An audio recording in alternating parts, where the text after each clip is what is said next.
for the Shop Report with Barbershop Jay.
Yes! Welcome to the Shop Report special presentation of the Turnbuckle. Mofos, it's Sunday night. And I'm on Sunday. one. Yes. And so let's go. Look, it's SummerSlam, Gully. SummerSlam night 2. Well. First of all, Double J, how you doing, man? Oh, I'm fantastic. Fired up. I go as Double J, Creative Control J. My government name is none of your effing business. Oh yeah.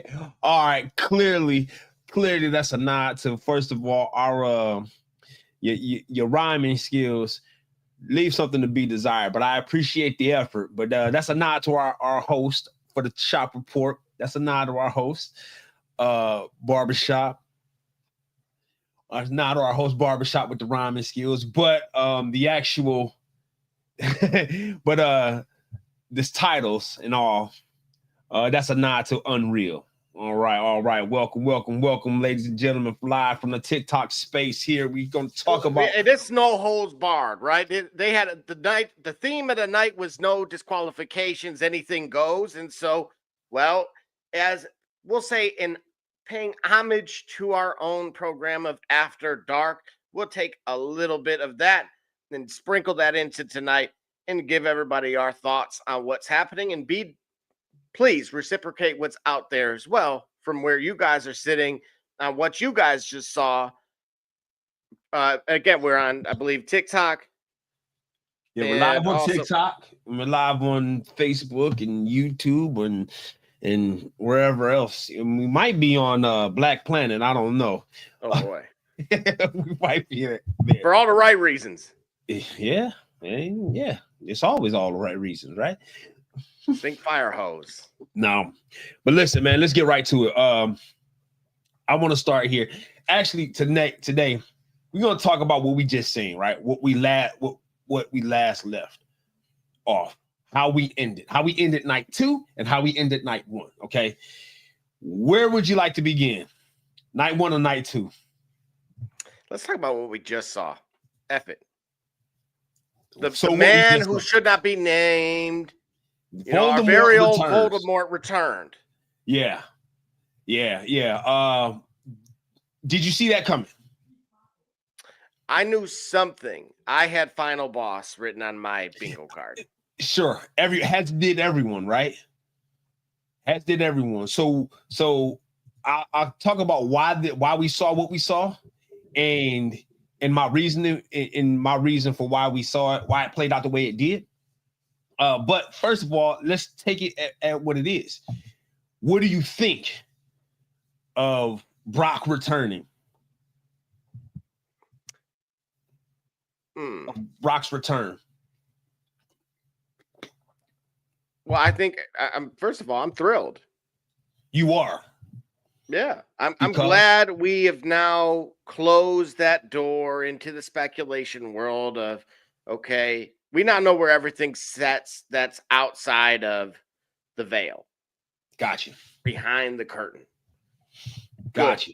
They've mended defenses that they needed to, and here we are so the people can get what they want.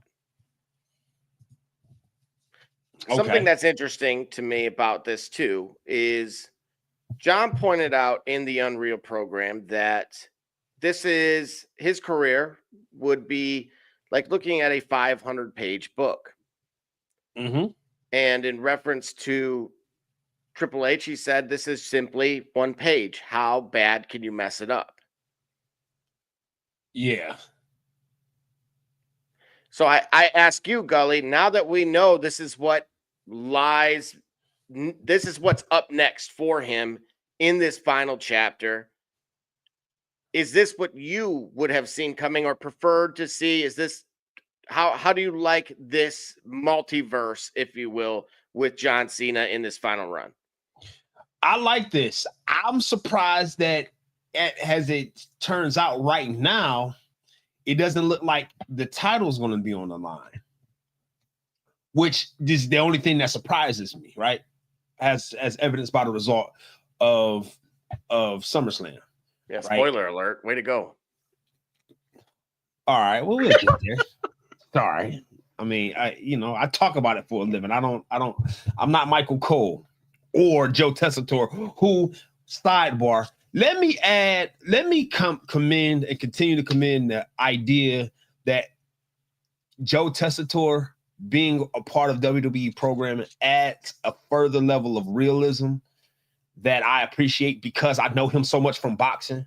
And say what you will about boxing, but boxing isn't sports entertainment. He's coming from the real sports world, if you will. So when you hear his authentic presentation, right, his authentic presentation of commentary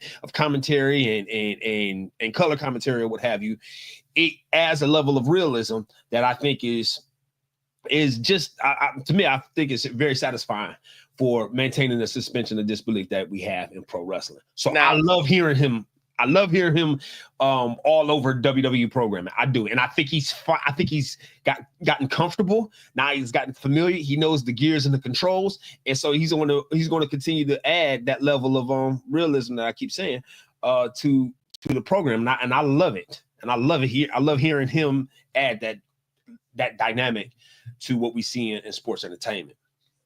That being said, with Brock returning, it would be great if the title was on the line, but I understand how we feel about part-timers having championships, right? I mean, that would be me being a big hypocrite because I was the guy that's saying Goldberg had no reason to walk out of SNME with the title. Here I am like, well, I wish Brock and Cena was for a title. Well, we don't know that to be true.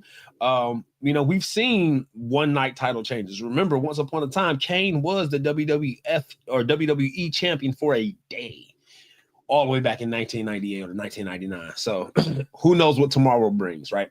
But to have Brock back is a surprise because there is that cloud that I wonder how that's being handled. In my opinion, in my estimation, issues like that have been resolved in a way where this was a safe thing to do. And so now, just like all those years ago, when a certain valet who coincidentally is now related to Brock had an issue, a real world issue that was resolved, and their return to television added that cloud of uncertainty, of skepticism into their return. This similar situation is happening with Brock. So I wonder how it's like they're playing with it. They're playing with fire and they don't care. Not they don't care. Maybe not that they don't care. They're playing with fire intentionally. Maybe they know how to handle it. I don't know, but it is interesting because it's hard not to if it's hard not to have that in the back of your mind when you see Brock. As much as I enjoy Brock Lesnar's presence in the main event scene in WWE. Do you think this will be slated for Crown Jewel, or do you think we have to wait to the Survivor Series? Both. This is a program. They're going to be there for both. I think this goes through that. This goes through Crown Jewel into Survivor Series. How many more dates does he have left? He's within the 30s. I remember that. No. Remember, he did this. He cut a promo. He did this before. It's like dates, like the calendar days. Nah, he counted it down by appearances. So if we see him on Raw cutting a promo, that is a mark on the calendar. You follow what I'm saying? So we're. I mean, I think we're still in double digits. But 27. He's got 27 more dates, and we got 14 already scheduled. So of the 27, we know 14 of where they'll be. So again, 14 of which I'll give you in order. Of course, August 1st was SmackDown. Of course, the SummerSlam dates that just passed. Now we get August 8th in Canada. Okay. In SmackDown in Ireland, SmackDown in France, Clash at the Castle or Clash in Paris in this case. Yep. SmackDown in Chicago, Raw in Lowell, Massachusetts for obvious reasons, Survivor Series, and so if we know there's only 13 additional opportunities. Gotcha. So yeah, this here, this doesn't get solved overnight. This doesn't get solved immediately in the next pay-per-view. Brock is back. Brock is integral or important or vital or necessary to the story of John Cena's career, right? As dominant as Cena has been, Brock has been just as dominant. And so it's hard to have one telling his story, bringing his chapter to a close without any mention of the other, right? It would be the same as, you know, how many seasons or series of TV have come along where a major co-star is not there in the final season. And so everything about wrapping up the story, seems incomplete because there's a guy that was a part of every part of the journey up until the last season. He's not there. That would be what we were missing if Brock had not shown up, if Brock had not made mention, if Brock had never shown up. We don't have that, so I don't even have to worry about the what if. What we do have, though, is what's going to happen now, right? What's next, if you will. And I'm here for it, right? Remember, SummerSlam is where Suplex City was invented. It started with Cena, if I'm not mistaken. Right? So I'll ask you a question. Normally you ask me questions. I'll ask you a question. What did you think of the pop and the crowd when it happened? Show me they had a pulse. I'm sorry, New York. That was Jersey. You guys were awful. I'll say what they won't. Look, I've seen Behind the Veil now. Ooh. Oh, then you okay? So here we go. Right? No. I'm doing it. I don't care. So that they're big on. Okay, everybody's on their feet. Pan. Get him again. He's still standing. Green shirt guy is still standing. Nobody was standing. I felt bad. Like I would be low key embarrassed. I would have walked right back in. Why do you think that is? Like, should we do this again? Like, it's the risk of live TV. Gotcha. I kind of was hip to it. Like, sometimes you can do, like, you know, they God Bless America or whatever, and a flyover. And I'm like, man, if they ain't even hyped for that, like, someone needs to, like, give free shots or light a firework or something to just at least get somebody to yell. I think it's a case of understanding what truly big, what the rarity and the rarity of live events, of premium live events. But you know the card, Gully. You knew it was Alexa Bliss. If you're telling me, oh, I only showed up for the main event, No, but you got to remember. Now we're NASCAR fans who buy tickets for Friday and Saturday and only show up on Sunday. No, but who goes? Listen, of all of the Beehive, real ones go all 3 days. That's okay. You said it right, but how many? But how rich is that contingent compared to they include in NASCAR's case? They include both. You know, you're paying for both.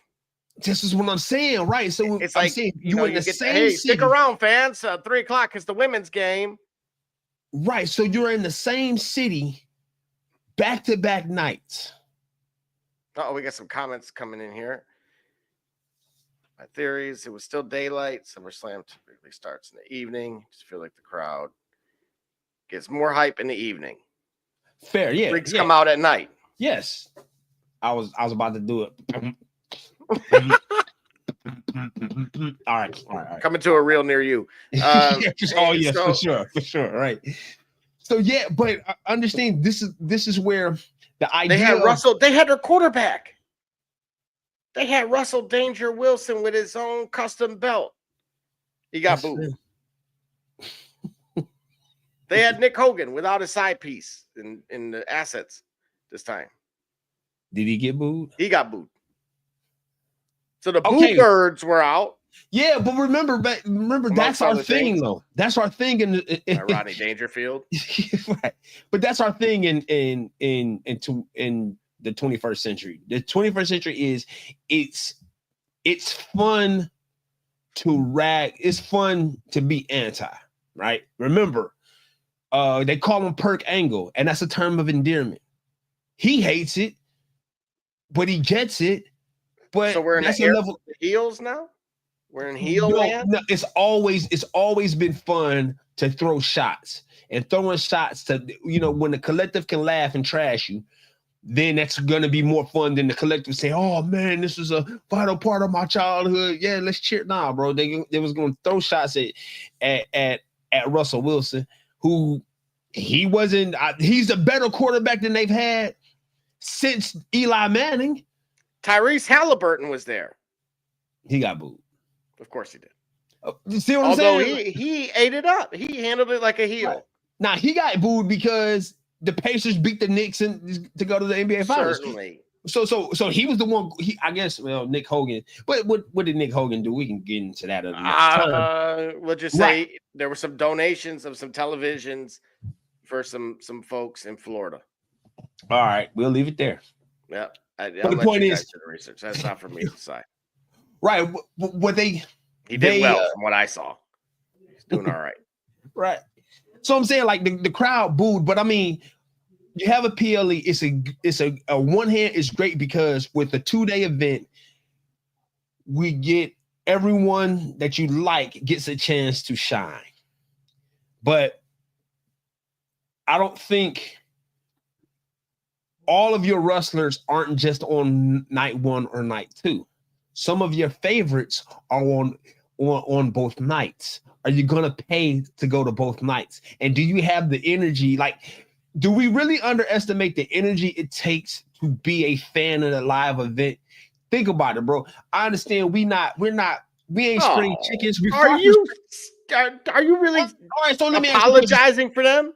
What do you mean apologizing? You spent all that money, you traveled all that, now you're tuckered out. Now the show comes and man, I need my nap. I'm talking about you. Pat McAfee, I need a nap. I'm talking about as a fan, you got an energy to do that for 2 nights.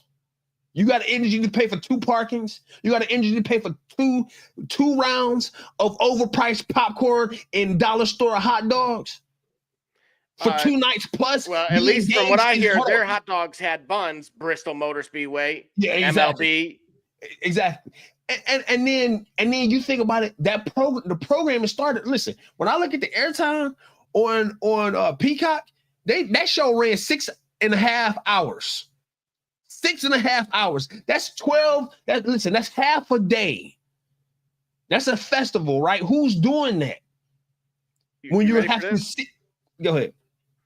Do you want to know roughly how much the match time was? All right, the average match time. Yeah, go ahead. Not the average. I'm talking about combined. Okay, go ahead. Under half of the time that you're discussing, or you just pointed out within. So with under half of So the 12 hours, 12 total hours of broadcast time. Less than 6 hours was actually 12. right. It was. This is what I'm saying. All right. So the pre-show starts at 5. So when I watch, like I said, when I go to Peacock, for example, and I want to view WrestleMania or I want to view SummerSlam, it'll give you the runtime. So that starts the pre-show where they got the guys talking. But they wrestled less than 2 hours. Right. So you there for 2 days, and again, this is not a concert. So you're not moving around. So whose fault is this? Is the two? Hang on, because we don't see this with UFC. UFC don't have 3-day pay-per-views.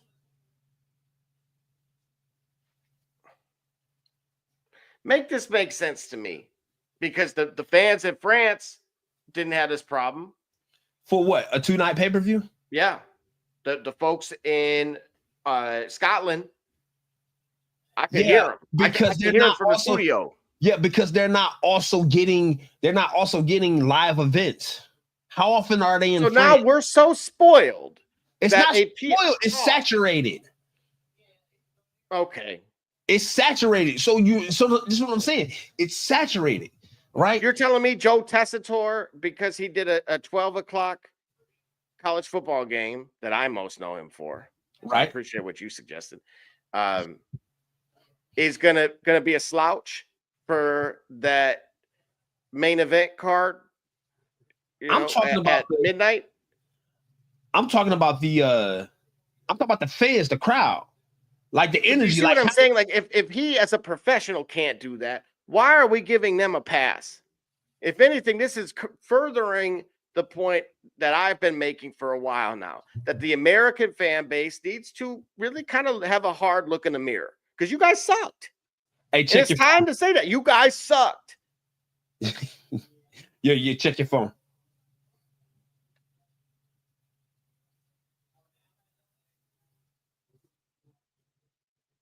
Bet. Okay. With that being said, we'll do like you did, which was nothing. It's Kate Cunningham, and you watching the Shop Report. I'm Harvey Diallo, and you watching the Shop Report. My name's Chris Murray, and you're watching the Shop Report. Oh, you're Jay Knight, you're watching the Shop Report. It's Max McKee, you're dropping in on the Shop Report. Barbershop Jay, Quentin Hines, Super Bowl champion. I'm ready. Let's do it. I'm on. Hi, I'm Mars Man. We're at Mercury Stadium, and you're watching the Shock Report. Hey, I'm Billy Butler, and thank you for watching the Shop Report. Hey guys, I'm Les Norman, former Kansas City Royal, and you're watching the Shop Report. Commander Brown, Detroit Rivers Mountain Training, and I'm watching the Shop Report. Hey, this is Doug Flynn of the New York Mets. Well, a few other teams, of course, too. And you're watching the Shop Report. I'm Matt Ramos, and you're watching the Shop Report. How you doing? I'm Rajay Davis, and you're watching the Shop Report. How you doing? This is Nelson Figueroa, former Major League pitcher with a lot of teams. You're about to listen to the Shop Report. Hey, this is Howard Johnson. You're watching the Shop Report. Hi, I'm Heath Bell from the New York Mets, and you're listening to the Shop Report podcast. Yeah! Hey, I'm Josh Tolley, former catcher of the New York Mets, and you're watching the Shop Report. This is Edgardo Alfonso for the Mets, and you're listening to Shop Report. Hey, this is Doc Gooden, and you're watching the Shop Report. Hello, this is Mike Hampton, and you're watching Shop Report. This is Herman Harvey, former NFL offensive lineman with the Cleveland Browns and the Baltimore Ravens, and you're listening to the Shop Report.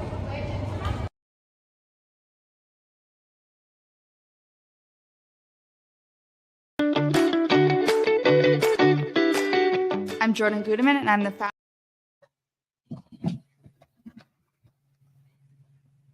All right, just like that, we are back. D Gully, I had to go and check myself because, we actually work here. And I'm going to read from Justin Maine. He said, I don't know if it's because MetLife Stadium is open, but this SummerSlam crowd kind of sucks. DJ Bria said, One, next time, keep SummerSlam to one night. Two, never do it at MetLife again because the crowd sucked. All right, cool. Done. So the crowd was just the crowd Mid. sucked. It was mid. I felt bad. I feel bad. I cringed. It was cringe. Gully. It was cringe. Well, if it was so cringe though, all right. So tell me, the crowd was bad, but then we get the Seth Rollins escalator. Right. So you were giving them a pass. Okay, they got to build up their energy. You know, it's circa 1997, and we're playing. Bro, I'm saying it's 2 nights. Everybody who's commenting, sat at home for 2 nights. You've been to a concert. Lollapalooza is multiple nights. And Lollapalooza is still going. Okay, all right, but look, man, Lollapalooza is a festival, concert festival. When you're not tuning into the band on the main stage, you're actively walking around, looking at people gathering. You're not confined to just the seat that you paid hundreds of dollars for to sit there and watch several hundred feet away for 6.5 hours. And then, and to your point, you just described, of that 6.5 hours, only 2 hours is actually something going on worth mentioning, which is actual physical contact or wrestling. So I'm saying the good and bad of it is with the 2-night card, you do see all of the talent that you like. You do have a chance for several stories to have their next chapter, which you wouldn't have in the single pay-per-view, but it does come at the expense of having to maintain the high energy crowd. Like I say, I feel like, I don't know, I would be hard pressed to say, hey, to poll 100 fans and to ask them, hey, of the stars on this card, who do you like in night 1 and night 2? I would be hard pressed to find out that there are fans out there that like everybody in night 1 and didn't like anybody in night 2. Do you agree with me on this then? That if that truly is the case, that there were 5 to 6 matches, or I'm sorry, 6 on each card for each night, then creative needs to get more creative. Is that fair to say? Because I don't care how many, you can have the cameras doing as many quick cuts as they want. This is something I tell Aiden quite regularly if he's having a lousy game. Like, look, bro, I can't get any highlights if you're not doing nothing. I can only quick cut if you're losing the ball every 2 seconds. Right. Okay. So what I'm asking you is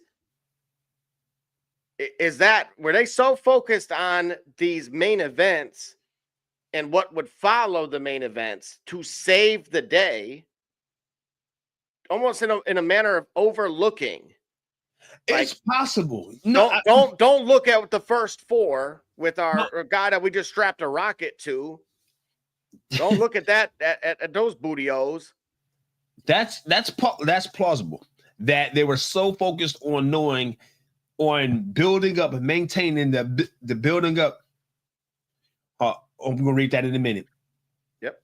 To maintain building up the payoff, which is the main event, which both matches were great, plus the post-main event, right? The events immediately after. Like, those were so big that the attention and the energy and the enthusiasm surrounding what to deliver to the audience was just pushed to the main event.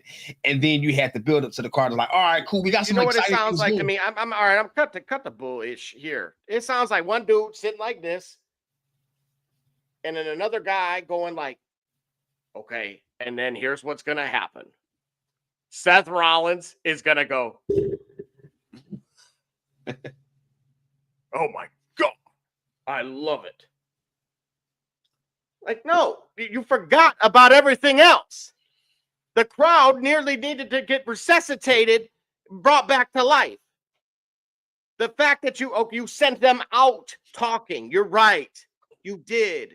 But unfortunately, you wasted nearly 3 hours of everybody's lives. So you liked none of the matches? Let's start with night one. Hold on, keep it a buck. Keep it a buck. I told you I'm done being nice with this stuff. Yeah, I'm tired of giving passes because if you're so damn smart, and yeah, I said it. If you're so smart and only you and 3 others know how to do this, then you need to do a damn better job. Cover J. Because if I can't, because quite frankly, it don't look that damn hard, and B, what I just watched, I would want a refund, and I didn't even pay. I felt like, man, there were times I was about to do laundry. I wanted to do laundry rather than watch Jey Uso. Said, hey, bro. 3, 2, 1, okay. Man, I mean, how do I argue with that logic? Did you find a time, or did you find time for something else? Well, I had obligations. Okay, all right. No, that's all right. I'll save you for that. No, I had obligations that superseded any of my entertainment, right? That's right. Of course. No, don't blame me, man. Yeah, you knew what I was going through. Because in the end, there were certain things that are important. My entertainment is important. Rest and relaxation is as vital as work and discipline. Right. Put it in perspective. But I had but outside of that, but when I got time to it, you're right. There is a priority, and certain things on the card has a priority. Now, look, Megan says, Gully, wouldn't it be the same for wrestling? For the wrestling, though, most are excited for the main event, same as a concert. Most are excited for the main artist. Yes. However, again, ultimately, remember what I said professional wrestling was. I said it several months ago. I'll say it again. Professional wrestling is sports entertainment. It is performance theater, a series of trust falls. That's the end result of what we're actually watching. Part of what builds up our interest and captivates us is who we're watching and how we get interested in watching them. Namely, I'm going to stop you there because it's not just a feud; it's a generational saga. His great-grandfather once fought his opponent's ancestor in the Battle of Catering. That's why they hate each other. Duh. Like, no. That's mild as heck. Man. I don't care.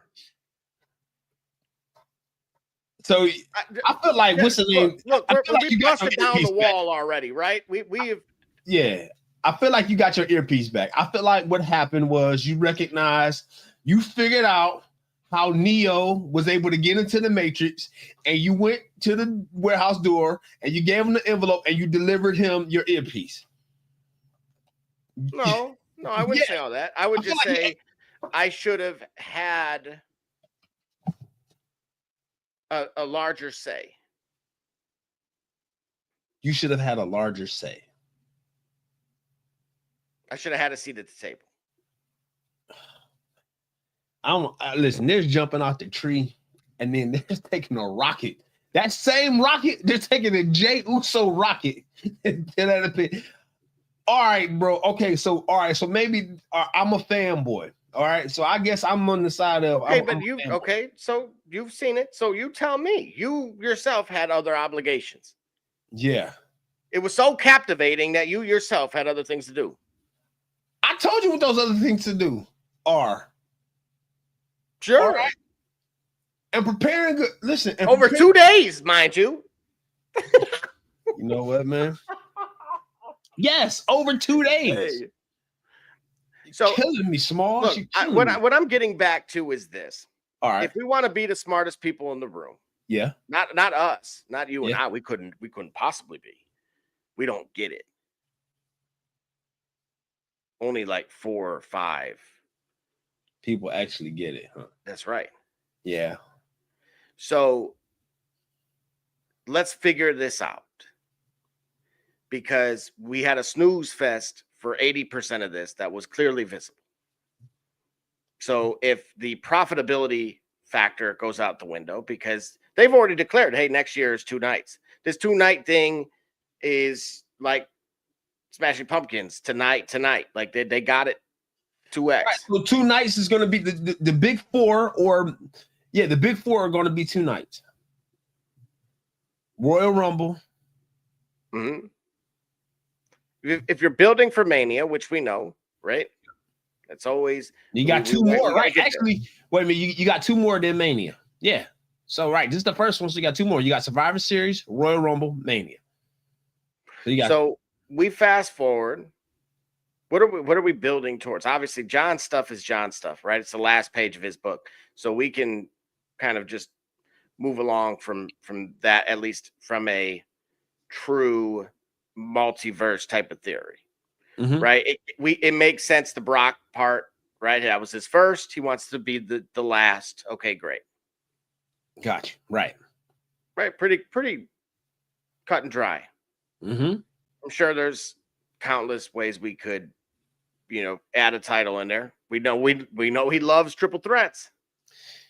Yeah. Well, hey, there's no title on the line right now, but I'm just, how I feel about non-1-on-1 matches for titles.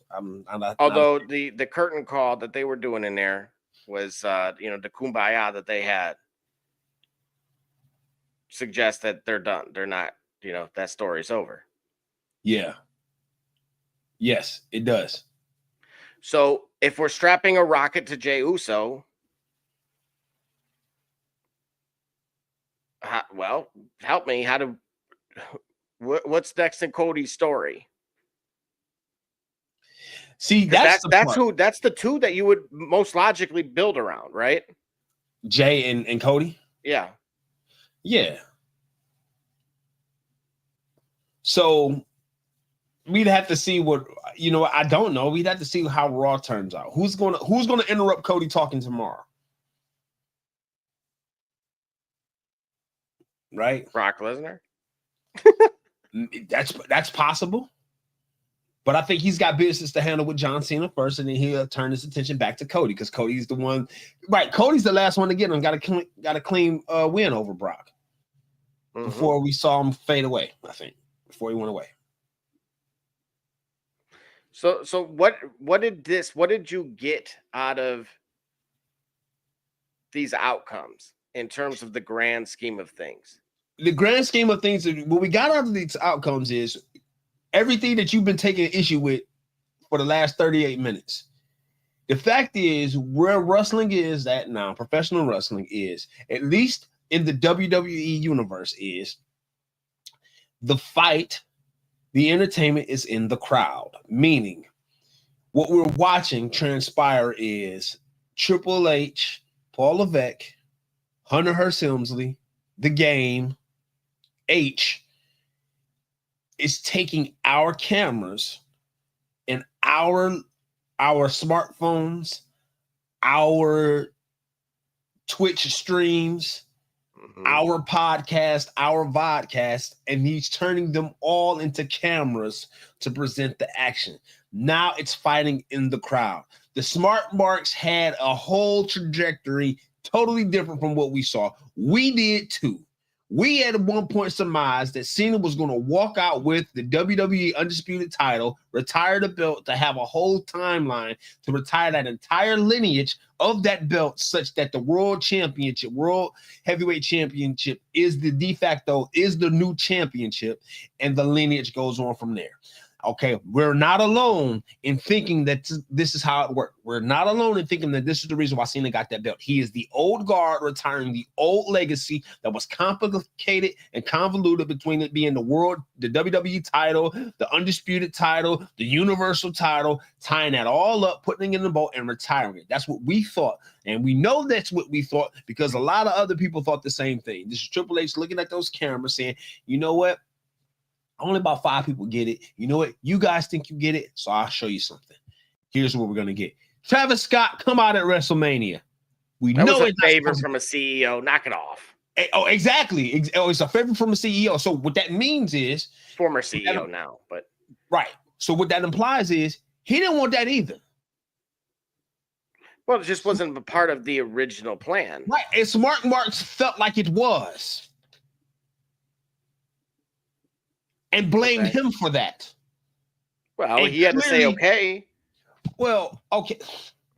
Hey man, how many times did your father? Whoa, if we're gonna put, how many times did your guys father like Eric Bischoff through the ringer? We put guys like how many times did your boss ask you to go help out on aisle 7? That's why I work for myself now. Oh yeah, exactly. You want to work for Visa, yeah. So I'm saying, how many times did your boss ask you to go help out on aisle 7 when you're in aisle 6 and you've been holding it down and aisle 7 is lacking? Yep, and we. Okay, you can go ahead. Feel free not to do it. Villain was born that day. Exactly. So a favor to Khan when we know what it's like especially in the era of Smart Mark, right? We know the backstage heat that Logan Paul got, similar to what The Miz got when people felt like they were unqualified to be in the position that they were in and they had to work and earn for it. So you think he's going to really put that in and really go all in and invest in putting Travis Scott in that position? Or is he going to settle like that was the thing all along because he wants to be able to help sell this because he's got to help sell it to you guys. So he has to sell it by I did this all along. I mastermind this. Put it on me. Right? Nah. That's not what happened. But the Smart Marks and all the videos and all the opinions, we have it. So you know what? Let's do this here. I'll tell you what. Let's create the fifth wall that we talked about on our show. Let's show them it is exactly what it is and show them exactly how we get here. And then what can they say? Let's just take the veil off. Let's just say, hey, crowd, I know this is a play. But this is the dance and these are the steps. I'll tell you what, this is the dance and these are the steps. You go ahead and do it. Now you know the choreography. You go ahead and do it. Not entirely. I don't think it's that simple. Because all it means is that we understand that there are certain variables which we've questioned even prior to Unreal, which was, is it a work or not? Right? Seth Rollins was a perfect example. Was he really hurt or not? Now, for Becky Lynch to throw it in everybody's face, hey, I misled you, fabulous. You're right. You did. Well, not this guy, but for many others, absolutely. The brilliance of, hey, have KO and Cody fight out back. Do not have any camera crew with them. Let the fans do it. Brilliant. Absolutely brilliant. Right. So that is, yeah, absolutely. I'm going to give credit where credit's due. I'm not going to just poo-poo on somebody as a hater. That's not who I am. So I will, however, point out this. There is a perspective that you learn, not just about production, but the people, right? When I looked at boxing, you brought up Joe Tessitore a little earlier, but when there's people are maybe Canelo's a bad example now, but a decade ago, an all access with Canelo would have been, really worth seeing, maybe in that sense. And unless you followed him, it may make more sense. But back then, when it's a way to get introduced to who the person is, right? To add some personality to the boxer, right? So to actually, like we've seen this with Total Divas at one point in time, even though, again, that was like, there's still relevant points that were learned if you had watched that show about the people that are applicable today. Just thankfully, Naomi and Jey Uso happened to get together and they've hung around this long. So, wonderful, right? So you learned about John, and he really wasn't even on there like that. Right. But he was the most honest I had seen. Right. So to then learn that Jey Uso is very unconfident, that he never really believed in himself. A lot of the mannerisms that you would see, external body movements throughout the years, it kind of makes sense now. Right. CM Punk. I will read a very bold take that somebody had that is not me, because I would stand on it if it was me. Okay. But someone called him a glorified man child that needs constant what is it? What was the verbiage? Validation. Yes, it was. That was it. Constant validation. So are we as a society just all walking around with imposter syndrome? Many that of us somebody are. as over as Jey Uso is, right? Because I'm Yeah. not denying that either. I can't make all them people, we try to do the cha-cha slide. I can tell everybody right now, but I don't think it's going to happen. So when his ability to do that is not because of production crew. Gotcha. If anything, it was the other. So I pointed this out about Xavier Woods. He acknowledges, look, I created, maybe in tandem, but he was a part of the creation of that New Day Rocks. Right. He helped get themselves over. Right. That wasn't the TV crew. If you didn't know better, you would have thought Creative had did that. That Creative was solely responsible for the success and failure of the superstars. So who do you believe in, Tupac, when it comes to, because there's a lot of hesitancy from them about Jey. Yeah, it was revealed, right. Do you feel any better about it after what you saw in that first match? That went 21 minutes, mind you. No, that's the unfortunate part. No, I don't. And the reason being is because I feel like at this point now, he has the yips. You ever heard of that term before? In golf, plenty of times. So what is it? I mean, I can tell you what it is. Basically, it's a point where things that you are good and you're accustomed to doing, whether it be like a certain putt, certain driver, what have you, certain skill sets that you practice and you maintain, all of a sudden, it seems like rather suddenly, you forget. They become hard to do as if you're a novice, even though you've done it good, if not great, if not excellent, over the course of several months or years. Things that you know how to do, all of a sudden you don't know how to do. That's what I think is happening to Jey Uso. He's got a case of the yips. And what's happening is he's starting to be able to hear, or metaphorically speaking, you're singing, you got your notes, and you sing to the backing track. You sing to the track, and all of a sudden, the track is gone and you just hear the instrumental, and now you're starting to hear yourself and you don't like what you hear and your confidence is shaken. But it's been your voice the whole time. When you couldn't hear yourself and you were honest on the mic, when you had the music playing loudly, you were good, but for some reason you're able to hear yourself and now you're shaky. And now that shakiness is becoming more and more prevalent. And so it leads to other breakdowns in your confidence. This is what I see is happening with Jey. I felt like he was almost there, but he was over well before he arrived. And so now you need alignment between how over you are and how skilled you can be. And that alignment is starting to reveal itself. And it's really, really messing him up. Look, I've seen other stars in the past talk about the emotional toll of being on. Yes. I think if he's not taking advantage of that program, that, of some sort of the programs that they offer, he probably should. Because obviously it's pivotal. During the show, you saw that they talked about Rhea.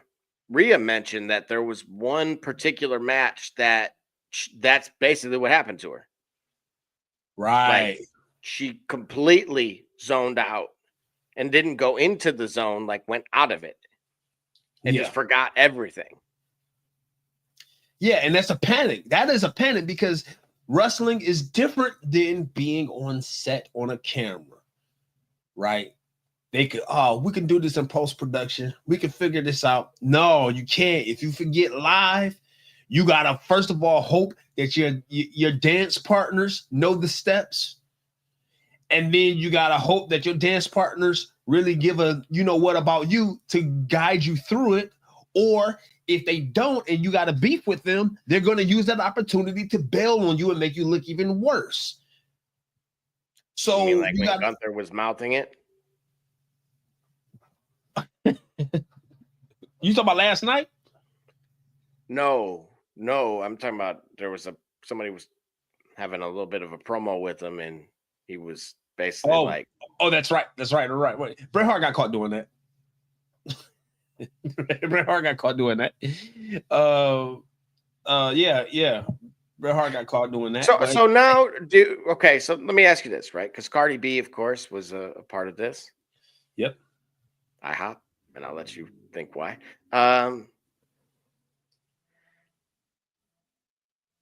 Is it weird to you that she was like, "Hey, are these cameras on?" She was more concerned about protecting kayfabe than some of the superstars? No, it's not weird because if you're a novice, you don't know where the industry is. You're going to do what you think you need to do. But in light of where we are presently with Unreal, right? Is this just? Do we know now? Like, is this okay? Where have the new boundaries been set? Right. I talk about often understand the rules, and if we know now, Becky Lynch is going to mislead you with an Instagram post. I'm assuming because I didn't see it. Yeah. But so I feel like, all right, here's the deal. The rules are when Monday, Friday, and PLE day, that's when the suspension of disbelief is active. So we put our childlike naivete on. We leave our cynicism, our adult cynicism behind. We put our childlike naivete on, and we take this at face value. In between those shows, we watch what's said from the blue check marks on the socials, from Instagram to TikTok to Twitter or Snapchat, whatever. And we take those with our childlike naivete. All right. When it's someone other than a blue check mark or a WWE badge as a content creator putting something or posting something up, that's when it's a shoot, right? That's what I think that's what leads us to an Unreal, because we have to be able to corral people back together. When you see things like Randy Orton and KO in the midst of a feud showing off their cars to one another, or Drew McIntyre and CM Punk in the midst of a feud, from over the back, we're watching them talk about how they're going to get together on a match that hasn't happened yet, right? So you got to be able to rein that in. So this is why you get Unreal. You get Unreal because we have to be able to acknowledge that you guys know that there's a level of realism that we cannot be denied. But exposing it the way you do, smart marks, you're ruining your own entertainment. Is what's happened. And so there has to be a way for you guys want us to do stuff you like, but then you take issue with the way it's done, and then you want us to do it better, but we know it's real. So this is a way of being able to kind of grab or take ownership of control of the narrative. And the narrative being, you guys like professional wrestling. We are the professional wrestlers and the providers of said content, of said form of entertainment. We have to maintain control of this ship, SHIP, before it goes to SHI, you know what. It's valid. Okay. So getting back to taking all that into account, getting back to what you saw between John Cena and Cody Rhodes. Yeah. Give us your grade. You know me. I don't do that. 1, 2, 3, 4. Okay. 1, 2, 3, 4. Do I do 5s? I don't think I do 5s. I thought I'd do 4s. I ain't got too many. You get weird with the decimals. Usually you were given like pretty solid numbers. I'll do a 0.5, but I'll do 1, 2, 3, 4, 3.5, 4 star. No, I do 5. I do 5s. That is a 4-star main event. 4-star main event. Are you taking into account, like, is that inclusive of what occurred post-match or just the match itself? The match itself. The match itself. I mean, there's an argument to be made that the post-match interactions are part of that match. Mm-hmm. And I haven't decided. Right now, my first mind says the match itself is the match. The post-match is a bonus content that can be graded on its own. Right? So, because, all right, put it this way. If I put the post-match with the match, then it's a 5-star match. And I don't know if it's a 5-star match when Brock had nothing to do with everything that Cody and John Cena did. You follow what I'm saying? So that's why I don't want to add those. Those special surprises exist outside of that. There was a 4-star match for sure. Okay. I like that Cody got the title back. And so now what we do have with Cody is we have a second attempt, a second run at giving him a valid title run that ultimately should not have any rubber chicken moments. Well, now, wait a minute. If you learned anything, oh boy, from the master in the last week or so, clearly, if the guy's going to show up, and he's the guy, then it needs to be special. And somehow that translated into Shinsuke Nakamura 4 times. Just reminding everybody, that's all.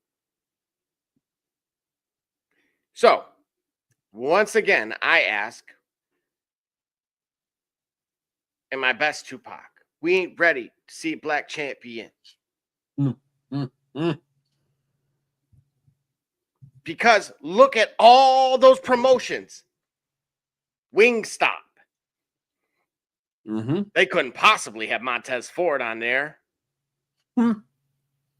Minute Maid with the 1% juice.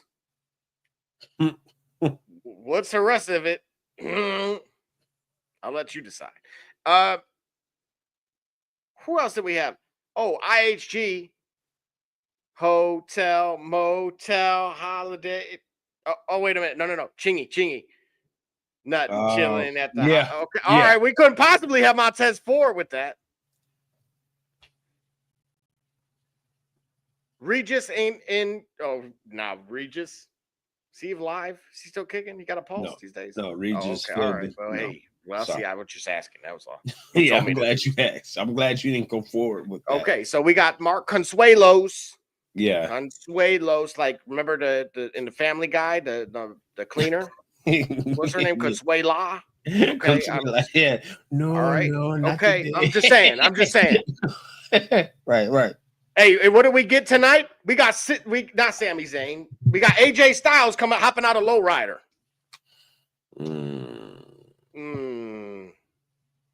Hitting the ones that's hitting the switches on the Lowrider. That's interesting for it being yeah, that's okay.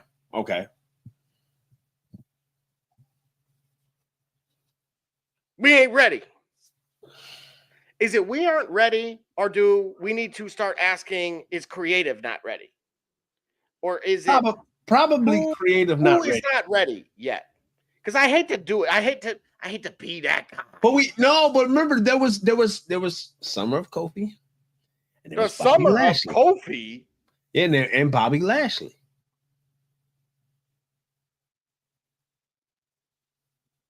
Yeah. Oh, they had a cup of coffee. They had 1,000 days. They had a 1,000-year run. What was that? What no, they didn't have a 1,000-day run. No, they did not. Not by a long shot. All right, bro. I'm just saying we had that, but right, it's been a while. See, even your face when I said that, you had to think about, oh yeah, the idea that I had to remind you that it had to be a reminder. I think is indicative of the challenge that you're giving out, of the challenge you speak of.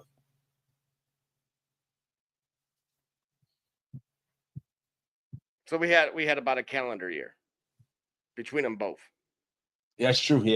Yeah. Oh, okay. So again, about a third of Roman Reigns.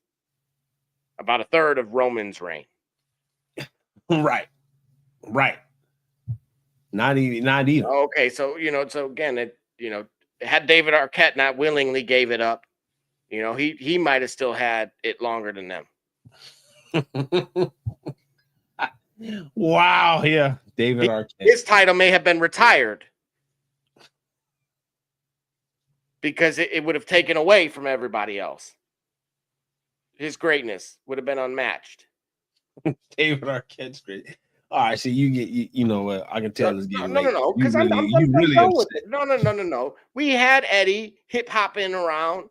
Right. Listen to bro. Did you didn't hear? Oh, you had other things to do. That's right. You had other ish going on tonight.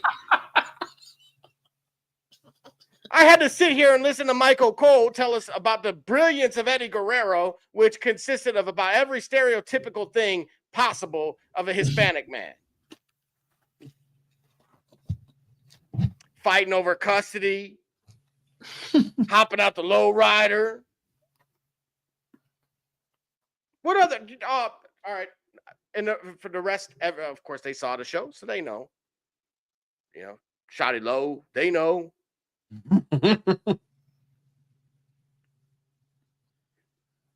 So here we are.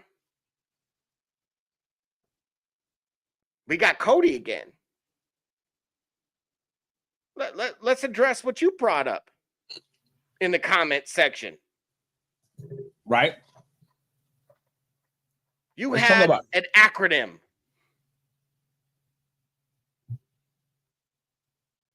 Or were you trying to save that for tomorrow?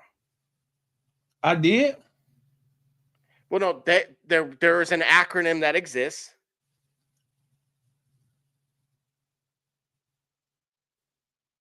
Work with me here.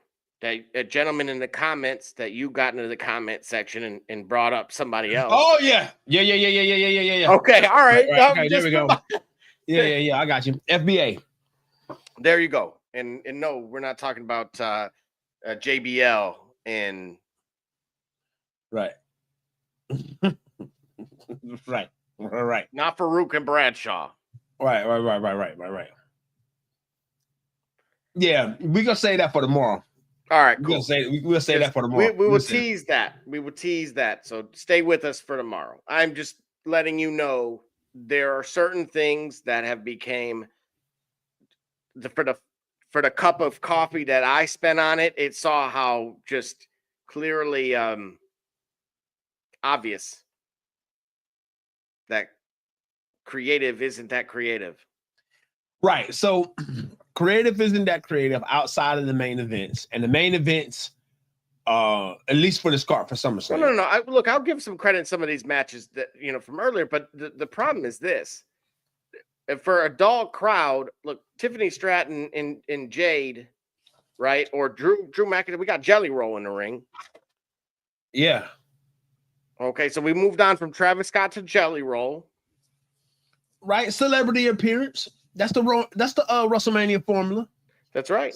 Celebrity star in the match. All right, cool. 17 minutes?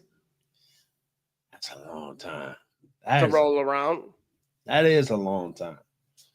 That is a long time. So much so that it was double Sami Zayn and Karrion Kross. No. Yes, it was. Yeah, that's a really long time, man. They could have split the difference I had. Bro, I'm just going to tell you this because again, you had other things to do, so that's okay. You didn't miss much. You know what, I'm going to tell you this: Logan Paul is a perfect heel, and I love that he served as the gatekeeper here. Right? Mm-hmm. Hey, you shall not go here. You're an outsider. Locals only. Perfect. Makes sense, right? Because it's an oxymoron. Right. So, fantastic. Sami Zayn, Karrion Kross getting half of that time. Isn't that an insult to wrestling?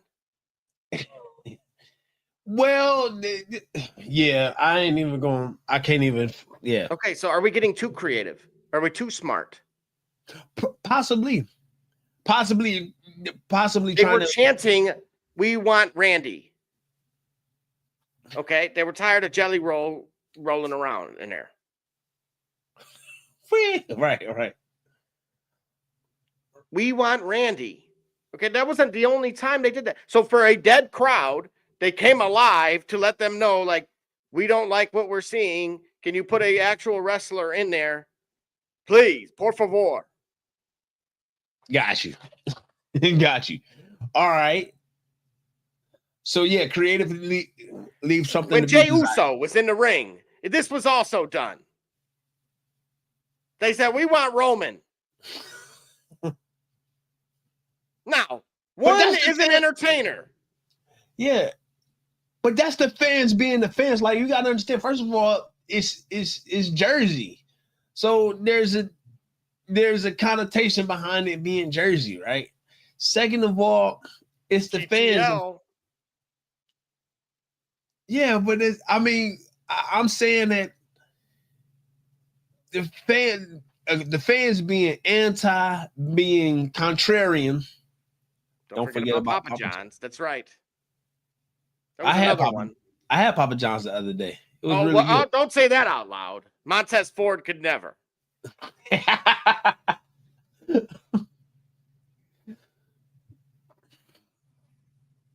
Look, we're gonna review this card tomorrow. We are. And I'll let you off the hook. I'm just giving you a small sample. Better agree, Salt Bay. With Salt Bay right there. I'll ask you for night one. CM Punk and Gunther.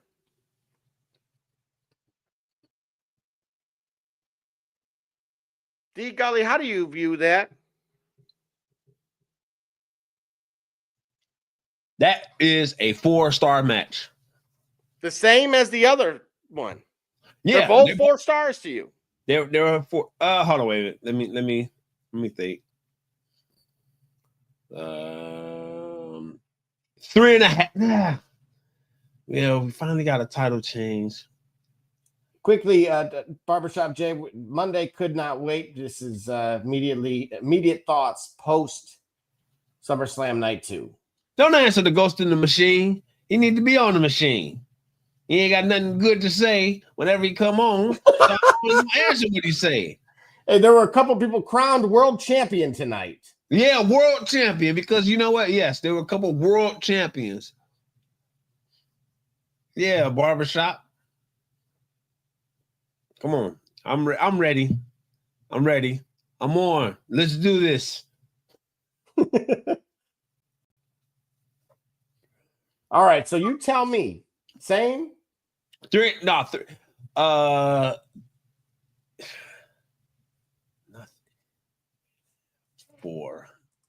4. 5 stars.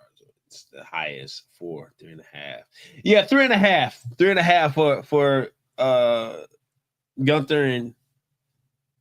Nah, man, that's a 4-star match, man. No, I'm gonna give it a 4-star match. Yes, I am, because when I rethink about what I saw in that match, some of those holds, especially when Gunther got to laying into CM Punk. I felt like it was good storytelling. I felt like there were great bumps, but there was quite a lot of logic to it, and it was somewhat rather surprising. And for Punk to survive those, I'm at work working the machine. You can have a world champion, and in basketball and in the NBA, believe it or not. I know you don't believe it, but you saw the world championship ring when you posted about the 96 Bulls NBA champions, and I showed you their world championship ring. You saw what you saw, sir. So thank you, sir. I'm going to give him the Bill Goldberg. Thank you, Barbershop Jay. You saw what I had to say yesterday, and you'll see it tomorrow and another day. Okay? That's what I say. Anyway, back to what I was saying.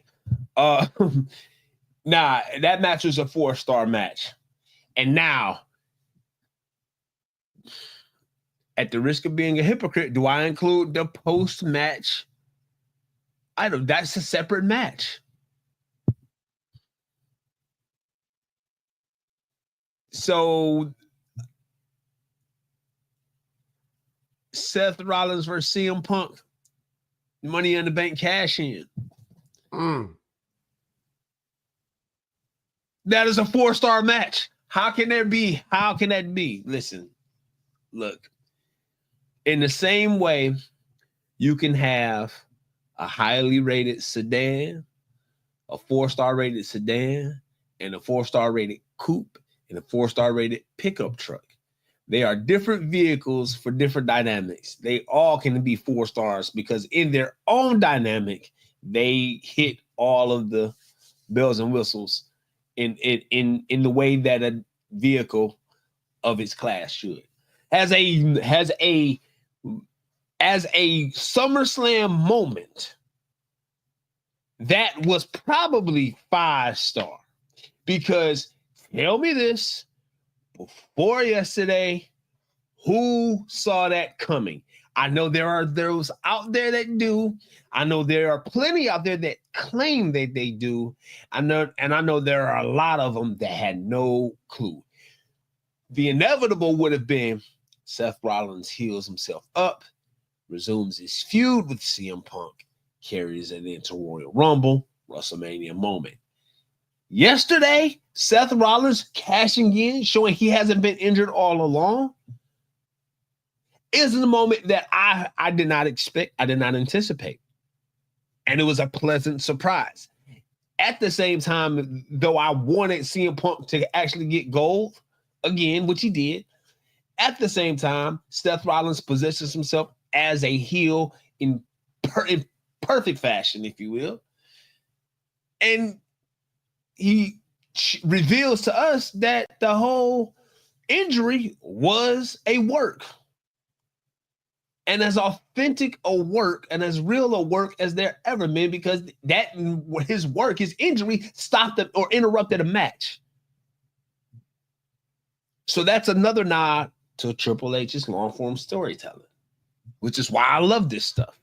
We sat there and looked at it and talked about it. We replayed the injury, and not only did we do it, the whole entire universe did it. They pinpointed what this is the point where he did it. Oh, can you see how he bit? Can you see how his knee buckled, and then his knee came over again, and then it did this, that. Then you had all types of social media, physical therapists and endoscopionists, whatever you want to call them, all analyzing an injury. He may have had routine medical procedures like, yeah, we got to do something real quick. Doesn't know it wasn't sold that way. It was sold as he injured himself. He's going to be out to WrestleMania. Maybe he might be back in time for WrestleMania, and then we'll figure something out. All of us knew at some point he was going to be back, but we did not know that his injury was not an injury. That he sold us on. That's long form storytelling. That's the reason why all of these cameras and the fifth wall exists, because he played right in our faces. I loved it. It was a great moment. It was a 4-star match, and it was a 5-star moment. And so I'm good with it.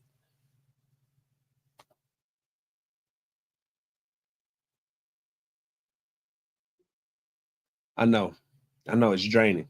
I had a lot to say about that one. No. Look, the Hardy Boys were there. Yep. I found this to be rather mundane.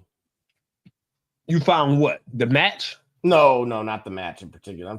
If I were to kind of judge the weekend, I would say it was par for the course if I were going off of the crowd.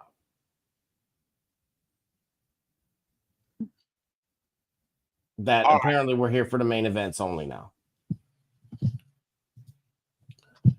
Well, or that they look. I get Brock Lesnar coming back for John Cena again, closing the storyline. Great, we all get closure. Fantastic. Depending on how you feel, very similar to Hogan's thing with, quote unquote victims and other things that are going on. I don't know the details to all that stuff, so I leave that for them. I'm talking about in-ring stuff for the most part. Additionally, I'm looking at that particular match and saying they lived up. The billing was there. I feel bad in a way for CM Punk because it's like, man, like the dude has been so close. Right. And then, then the pipe bomb happened. But there was something else. He mentioned what it was. You may remember what it was, but he said it on Unreal where basically, I don't know if somebody had cut the line is kind of what I got from it. If memory served me correct. Okay. Somebody cut the line. And that's what led to the pipe bomb. Like he was like, all right, I'm done. I'm done saying yes to everything. Mm-hmm. And I got nervous for Chelsea Green with that, as soon as they finally, were putting a title on her, she's like, no, I don't want to win without my finisher. I'm like, wait a minute. You said yes to like 1,000,001 things. And now they want to give you the title. And you're like, I don't want to win that way. Yeah. I got nervous. I got tight, but I'm like, at least she stood on business out of all the things. And she got her wish. So fantastic. I became more of a fan of her from that, not some of the other she's more viral for. Had nothing to do with it. And again, these matches delivered. Yeah, they did. I do want to see now.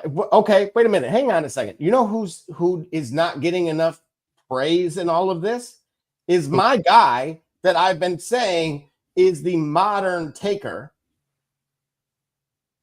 I'm going there because he's consistent as F. Really? Gunther is your model guy now. Yes.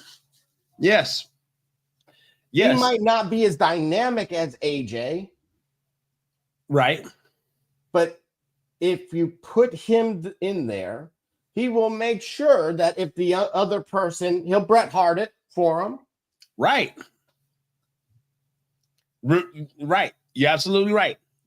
He's that guy. He's the gatekeeper. What does that speak to, though? Like, you see what I'm saying? Listen to what I just said. Look. He will Bret Hart it. What was Bret Hart notorious for, besides being a poor sport? Giving you a real match or making the champion out of you. Absolutely. You're selling your story. Right. He did it for Jey Uso in Mania. He just did it for Punk for all of 5 minutes, but he still did it. I mean, when you talk about putting somebody over, that's what Gunther does. And that was a great match. It was solid, right? There's very little I can do to poke holes in that match. Right. What you gonna give it a 4.6.875? 4.75, absolutely. Yes. 4.75. Yeah, these quarter points of yours. They go a long way. Yeah, clearly they do. They go a long way in confusing me. That's what they do. No, they go a short way in confusing me, actually. It don't take much to confuse me on them quarter points. I give you wholes or halves. Okay? That's right. Whole watermelon or 2 halves. That's what you get. You're not getting watermelon slices with me. You, on the other hand, you slice around the seeds, hand somebody the seeds and the rind. Look. Now, outside of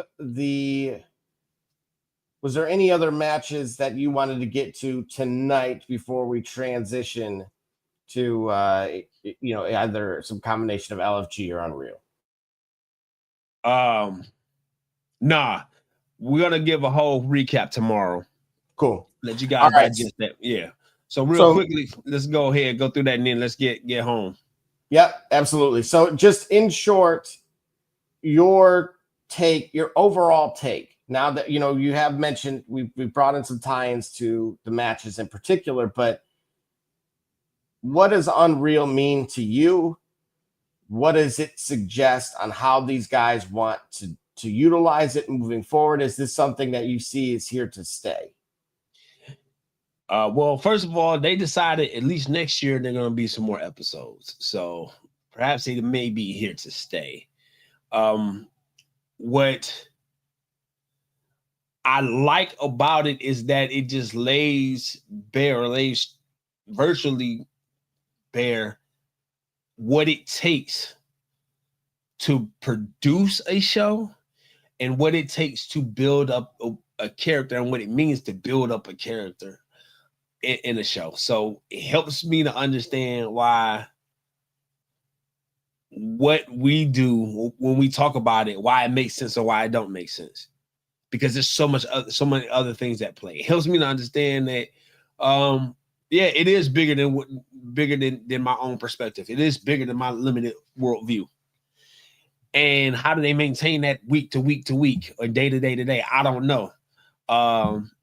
But it does help me understand why there may be some gaps that have to be addressed. So in reference to what you talked about earlier, with that one said acronym and the one person I had a dialogue with, I get it. I do have some grace that I'll extend to just how much needs to go on to put on a match, let alone a card, and then to also build up a character and build up a talent. Like, that's a lot of work and a lot of moving parts. And so I really enjoy that. I don't look at the form of entertainment any less. Even though I can looking in now and going forward for those nuances that I saw in that show. The idea that Triple H and Hunter or Paul Levesque deemed it acceptable to pull the veil off of this form of sports entertainment in such a way, that's a gutsy move. And that's a gutsy move regardless. And I appreciate the way in which they're handling that.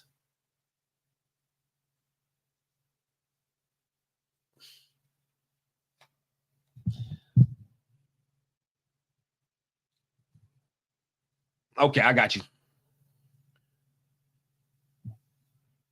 But I'm firmly invested. That got me more engaged in the product, in the art form than it did to detract me. Because I was able to see the human side of people, Yeah, again, if you've watched other programs like LFG, got an echo here. Hang on a second. And then at that point, you would have, hang on a second, Kelly, we got.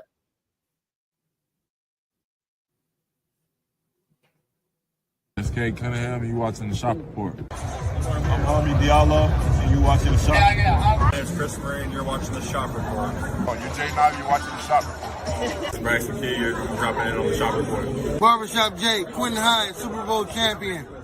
I'm ready. Let's do it. I'm on. Hi, I'm Mars Edwards from Mercury Stadium, and you're watching the Shock Report. Hey, I'm Billy Butler, and thank you for watching the Shock Report. Hey guys, I'm Les Norman, former Kansas City Royal, and you're watching the Shop Report. Commander Brown, Detroit Rivers Mountain Training, and I'm watching the Shop Report. Hey, this is Doug Flynn of the New York Mets. Well, a few other teams, of course, too. And you're watching the Shop Report.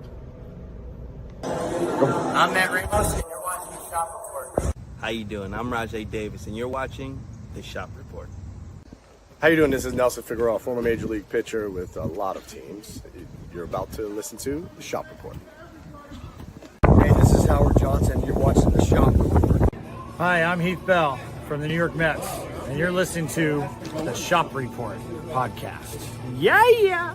Hey, I'm Josh Tolley, former catcher of the New York Mets, and you're watching the Shop Report. This is Edgardo Alfonso for the Mets, and you're listening to Shop Report. Hey, this is Doc Gooden, and you're watching the Shop Report. Hello, this is Mike Hampton, and you're watching Shop Report.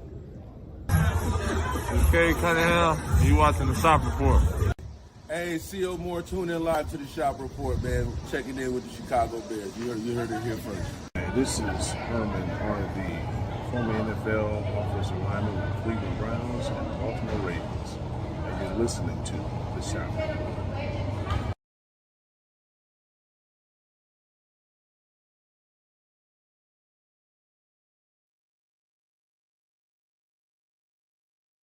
All right, and just like that, we are back. Yeah, quickly here, I did want to touch on, again, just in closing on Unreal. Glad it's here to stay. For many, though, if you've watched LFG like we have and in other programs, in short, you know what you're looking for, right? Whether it's a loose hold or a whisper about timing or something being cut, right, based on running long, or if an injury occurs, all of those little subtle nuances, you're already looking for those keys while the matches are occurring. And so what I did is I do believe it gave a lot more insight into the people behind the machine, as well as to the personalities of your favorite superstars as well. Right. It clearly really touched on and highlighted their vulnerabilities. Exactly. And like for a show that really wasn't meant to do that, it was like they just flat out all came out and said it. Wow. Yeah. But which is really kind of the strangest part. I don't know how. Like, tell us about yourself. And it's like, I have anxiety. Like, whoa. Right. No, and that's the thing. The show just pulled the entire veil off to show you, like, this is what we have to work with in order to give you guys form of entertainment that y'all look sit there and criticize and brutalize and tell me it ain't real and it's fake or this and that and the third. There's a lot of parts that move on, that go on in order to keep it moving. So that's why I appreciate it. Absolutely. And what we missed out on, just briefly here to turn to the sports world, was a baseball game that took place at Bristol Motor Speedway, somewhere I've been for. While the cars was going? No. Oh. However, they might as well have been, because you know what? For these folks here that paid their hard-earned money, right? We've talked about that. Yeah. I'm gonna show an image here. That's why, like, no, I'm not even joking. Gully, for $90, probably plus tax, that seat here could be yours. So while the fans at MetLife Stadium were bagging on WWE for having, the seats like back in that area there behind the, roped off and curtained off. Yeah. You mean to tell me you paid money to sit in the back by stage crew? Except it's not a premium live event. It is a baseball game. Yeah, so no, not at all. I would be. No, this is I'm Major League Baseball's version of Fire Festival. Gully, they had the nachos, but not no cheese. What? They had hot dogs, but no buns. Wait a minute. As in my best smoky, they had peanut butter, but no jelly. Syrup, no bread, peanut butter, no jelly. Yeah. Oh no. That's first of all, I'm trying to wrap my head around, like, okay, what's the novelty about having a baseball game around a huge track, knowing that you're going to have many more fans attending because baseball is still America's pastime in a sense. What's the deal about the atmosphere about them being at a track? Unless, like I say, they was going to do a race or laps around while they play baseball. I don't know. Years ago, only because I had a friend, an alum of said university, who helicoptered in. Not joking. Yeah. That's fantastic, by the way. So Virginia Tech and Tennessee played there a handful of years ago. I was not in attendance, but said friend, alumnus of Virginia Tech, was. And of course, we had first class accommodations. So this, on the other hand, was meant to be a record for Major League Baseball in terms of attendance. So if you don't know, if you've never been to Bristol Motor Speedway, we got Detroit Fan Man weighing in. When it's nachos without cheese. Nachos without cheese. That needs to be on a shirt. Yeah. I would wear that. If it were on a hoodie, that would, yes. When there's nachos without cheese, that's look at that Bill World Championship. I bet. All right, fan man. All right. Got you. Duly noted. Man, that is incredible. Duly noted. So the whole premise of this was meant to be this extravagant America's pastime is not pastime. Right.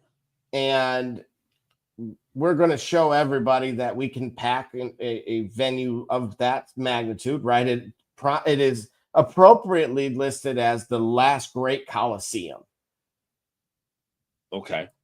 And again, I've been there and I've had a fantastic experience. Now, I also did not have to walk up the hill to get there. I was a little concerned that the golf cart that I was riding in was going to start going backwards like a Cedar Point ride. Oh, no. Right. The little engine that could try to go up that hill, and you just hear that motor just whining and whining in the grip. Yeah. Oh, yeah. It was getting real tight in there. Like, yo. Right. And so it rained on everyone.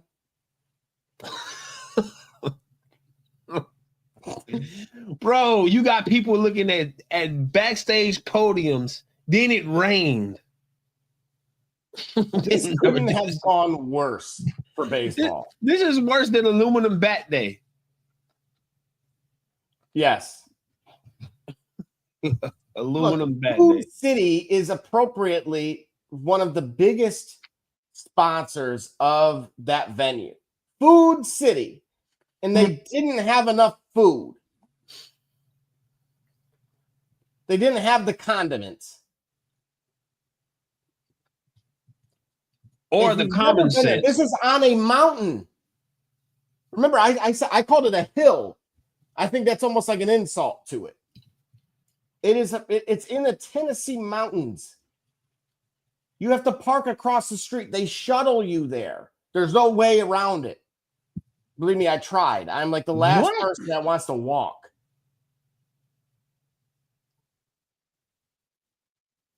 That's crazy. I still was trying to figure out, besides getting a distorted view of baseball, I'm guessing that to borrow from the unique atmosphere would make the game more engaging or more exciting. I'm thinking that couldn't be further from the truth unless you were going to utilize that track in a significant way. Oh, man, listen, yeah. If I'd have paid, if I'm a man in the blue shirt and the salmon khakis, I'm working my way over to where I can see something. So they're calling it now the blunder at Bristol. So this is from Megan, my brother-in-law, that was there in attendance. They called the game and it stopped raining. The walk back to the car was dry. What? Had the truck, so four-wheel drive, people were getting stuck in the mud everywhere. It took us 5 hours to get to that place, to the venue, to our seats, with a 2.5-hour rain delay to watch one inning, wait another hour and a half, leave and drive another 4 hours with traffic?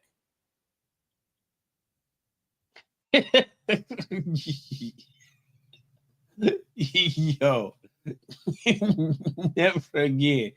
Never again. Never again. And Never he had again. a roof over his head. He was in a padded seat. That was cheaper than that seat. What? That was a $90 seat. Nah, bro. Nah, yeah. I wouldn't even want my son to be playing ball for me. I'd just I would have to reevaluate his interest. You mean it because I don't get it. Like, it was cool to have it on the track, but it's something going on that track. You know what I'm saying? Like, could there have not been like some type of exhibition on the track with a car or like a mini go-kart championship? It's just a racetrack. It's just an intentionally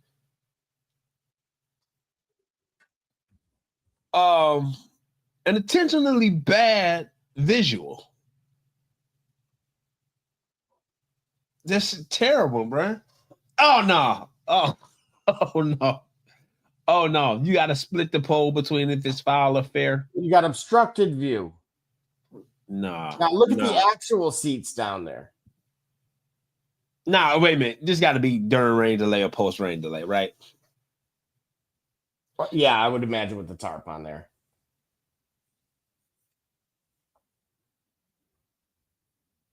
This is unreal. It really is. It really is. I will say this. Look, I don't know if it was a contract year, you know, with the networks, and MLB was trying to really put themselves on a pedestal, but this is something that unfortunately will be talked about for a while. Let's be thankful that it wasn't like a 3-game series, that it was just one game, because to your point, Gully, you see what happens with 2 nights. Takes a lot out of people. Yeah, it does. So thankfully for us in Major League Baseball, it was only one, because even in one day, they ran out of buns. They were serving straight Vienna sausage. Could you imagine like $9 and they were like, I'm gonna set it on this napkin? Right. Like 6 years old again in poverty. Like, yeah, and they ran out of alcohol. To relate this to the Fire Festival, Ja Rule and the Fire Festival. Do you remember that? Oh, it's on the level. It's on the level of the Fire Festival. I mean, bro, you only had hot dogs with no buns, and then you ran out of them. I think even the Fire Festival had that. Right, you ran out of they had them summer lunch. They had those free summer lunches. You know what I mean? Did you go to summer camp? They had them summer camp lunches. That was terrible. You ran out of alcohol. Like, I think that probably saved the day though, because now these people couldn't even be mad and drunk. They just had to be mad.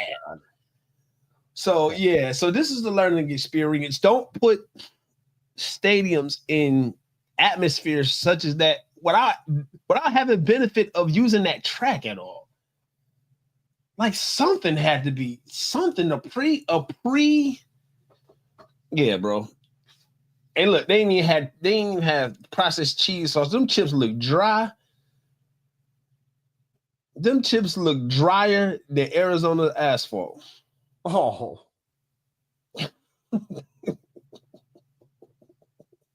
No. Yo. That's it. hot dogs and cheeseless nachos, multiple shuttles to even get to the stadium, and completely unprepared for rain. Field of nightmares. Right. Yeah, man. Yeah. Try something else. Wow. All right. Well, with that being said, look, any final thoughts on your 2 main events? Again, we're going to reconvene here for everybody tomorrow. We did want to go through the entire card, but we definitely did not want to leave you guys hanging. And of course, especially because we are the least smartest in the room, Couldn't possibly figure out these things. All right, so look, final thoughts to put a bow on it. The main events, in my opinion, may be over-delivered, but there is now the reality of how to you keep engaged with a 2-night pay-per-view, with a 2-night PLE, because you're drawing the energy from the same crowd in a big way. And so that, to me, that's the challenge that they have to learn to adapt. And it's because they have the idea, it makes some sense, but then it takes some time to recognize the challenges recognize the challenges, the points, the counterpoints, the good and the bad of every decision you make. 2-night PLEs, you give a lot more attention to a lot of stars. You can tell a lot more chapters of a lot more stories, but at the expense of crowd apathy and fatigue. So that's where WWE has to be able to rise to the challenge. I think they will. They ain't let us down so far. You know what I mean? Well, they didn't. I think they did. You think they let us down? Absolutely. Because I, for one, would have loved to have heard some questions about in the post-game presser about a certain individual and how his clearance, and how everybody smoothed that all over, not the softballs, those types of questions. Is there journalism anymore? Isn't this America? Oh, yeah. Oh, okay. We're going down that road. We're going down the David Bowie Diddy road. This is not America. Okay, never mind. That was Dennis. What was it? The Wolf Stanson. That was D2 the Mighty Ducks. Oh. Remember that? Yeah. Team USA's going down. That's where they're going. And we got to get out of here. Oh, they're missing out on a bear hug. Yeah, and so with that, we will be back tomorrow. That's right. A few hours. Oh, several hours. You'll be back. We're going to recap the entire SummerSlam card, probably elaborate with some more on what we saw. By that time, we might have some reaction from Raw. And then after that, you'll be able to see us. You know where to check us out at on the TikTok, on the YouTube, on the Facebook, and on the Twitter, and on the X, and on the wherever you may find your social media outlet of choosing. Social media outlet of your choosing. Big word. Pause. Yeah, right, exactly. If that don't work, Google it. And like our main man Barbershop says, for Barbershop, for Creative Control J, Brother Rich, and all those out there, thank you for coming to the shop. And like he says, next time you want to know what's really going on, come to the shop. Why? Because walk-ins are always welcome. Welcome. Peace. Holla.